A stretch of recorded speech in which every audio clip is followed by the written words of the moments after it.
राष्ट्रवादी काँग्रेसचे अध्यक्ष शरद पवार यांना 2 दिवसांच्या उपचारानंतर घरी सोडण्यात आलंय। त्यांना रविवारी गोळ्यांची रिॲक्शन झाल्यामुळे रुबी हॉस्पिटलमध्ये दाखल करण्यात आलं होतं।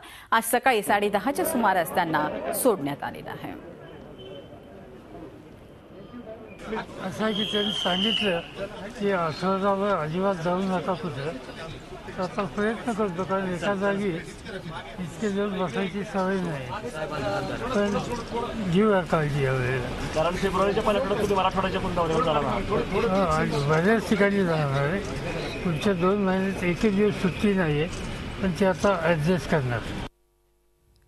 आणि एकूणच या संदर्भात अधिक माहिती घेऊयात। आपले प्रतिनिधी अरुण मेहत्रे आपल्याबरोबर आहे। अरुण, आपण बघतोय शरद पवार यांना डिस्चार्ज मिळालेला आहे। कॅमेऱ्यासमोर त्यांनी आत्ताच बोलले। अर्थातच राष्ट्रवादीच्या कार्यकर्त्यांना मोठा दिलासा मिळाला असेल, काय सांगाल? मृदुला, रविवारी संध्याकाळी अचानकपणे शरद पवार यांना रुबी हॉलमध्ये दाखल करावं लागलं होतं। त्यामुळे निश्चितपणे कार्यकर्ते असेल किंवा सगळे संबंधित सगळे लोक जे आहेत त्यांच्यामध्ये पवारांच्या प्रकृतीविषयी चिंता होती।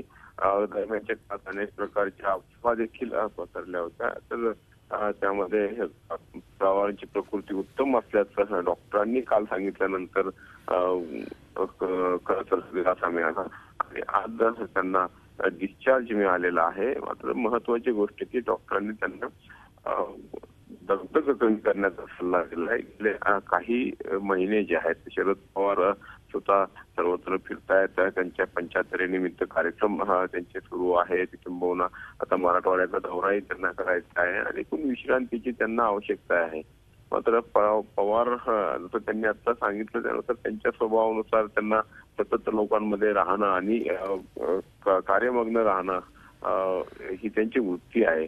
त्यामुळे आता ते कशा पद्धतीने ऍडजस्ट करतात हे सगळं ते महत्वाचं ठरणार आहे। कारण त्यांची प्रकृती देखील एका अर्थानं एका बाजूने महत्वाची आहे आणि दुसऱ्या बाजूने त्यांचं लोकसंपर्काचं काम जे आहे तेही सुरू राहणार आहे। मात्र आता डॉक्टरांचा सल्ला त्यांना निश्चितपणे मानावा लागेल। अशी आता त्यांचं एकूण वय आणि अचानकपणे उद्भवणारे हे जे काही आजारपण आहे याचा विचार करता लक्षात घ्यायला पाहिजे। धन्यवाद अरुण, ही माहिती दिल्याबद्दल। अरुण मेहत्रे आपले प्रतिनिधी आपल्या बरोबर होते। झी 24 तास रहा एक पाऊल पुढे।